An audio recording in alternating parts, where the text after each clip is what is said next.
He's not one of the highest ranking. He is the highest ranking. He is the highest ranking. I think There's no argument there.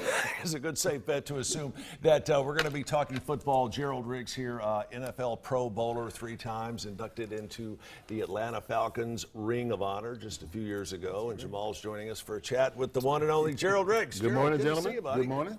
Good to see you guys. Wow. What do you think about this year's matchup? Well, you know, it's been I think a good surprise. It's good to see maybe a little bit of change, even though we can't seem to get New England out of the mix. It just never seems to work out that way. I really was a Kansas City, proponent. I wanted to see them in it, but they just couldn't quite pull it off.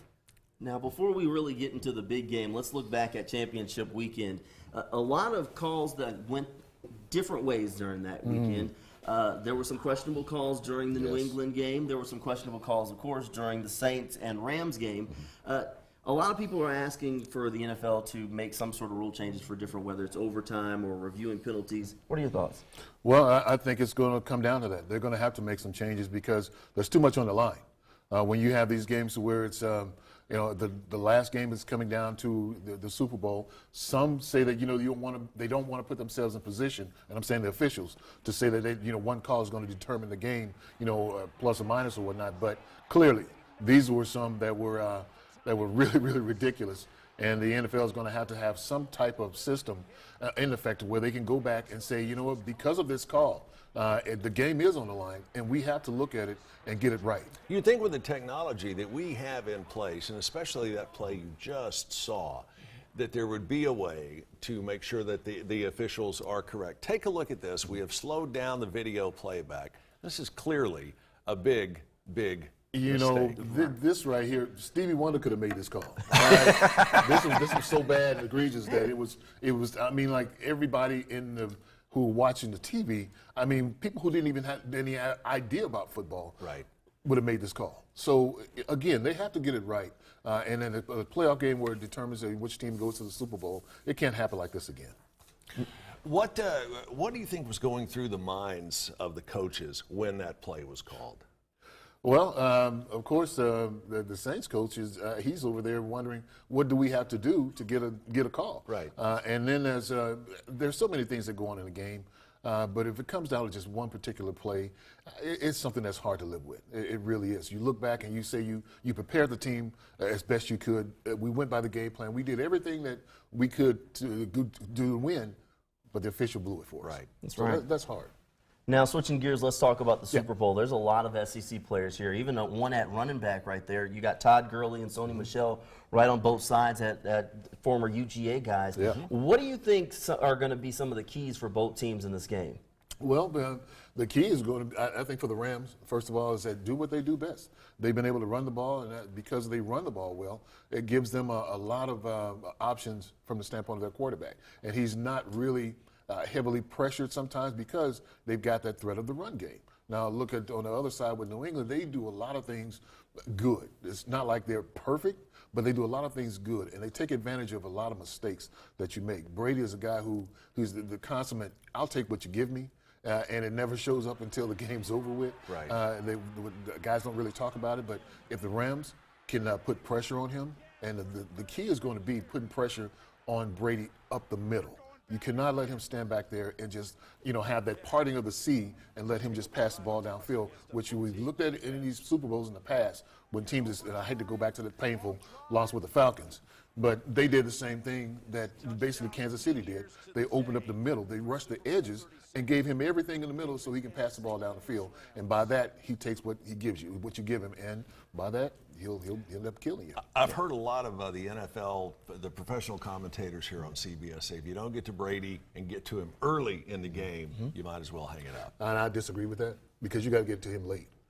You can't. I mean, you got to almost have two different game plans from a defensive standpoint. You got that first half and you got that second half because the adjustments are what's key. And a lot of people don't really adjust well against him in the second half. Now, a lot of those adjustments are coaching, and we really have a matchup of two very good head coaches right now. You have your old school Bill Belichick, and you've got your new school young coach Sean McVay. You can say the same thing about quarterback. Older quarterback Tom Brady, younger quarterback Jared Goff.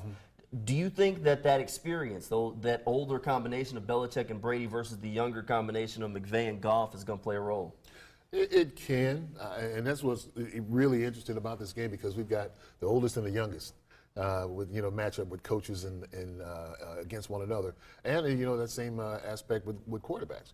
But I really think the experience and maybe if you want to look at it from that standpoint, yeah, of course, New England looks to be on top with that, but it's just about preparation. It's basically what can we exploit or what can we take away from the other quarterback or the other team. Now, what was it like when you played in the Super Bowl?